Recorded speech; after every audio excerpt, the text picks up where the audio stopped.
بيبدأ الفيلم مع طالب اسمه جوني، اللي أول ما بيدخل المدرسة كل البنات بتعجب بيه وبتيجي عليه لأنه وسيم ومشهور. وبنعرف إنه محبوب من أيام الطفولة وكل البنات بتحبه. وبنشوفه وهو قاعد في المطعم وكل البنات حواليه وبيكونوا عاوزين ياكلوا معاه. وبيكون زمايله غيرانين منه لأن كل البنات بتحبه هو بس. وبيروح جون وبيغيظهم وبيقول لهم إنه مش ذنبه إن البنات كلها بتحبه.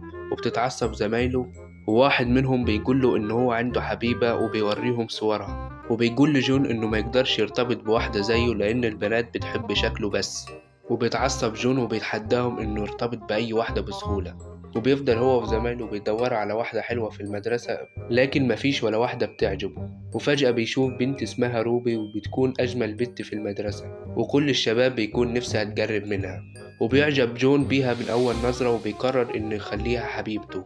وبيتحدوه زمايله لأن روبي بتصد أي شاب بيقرب منها، لكن جون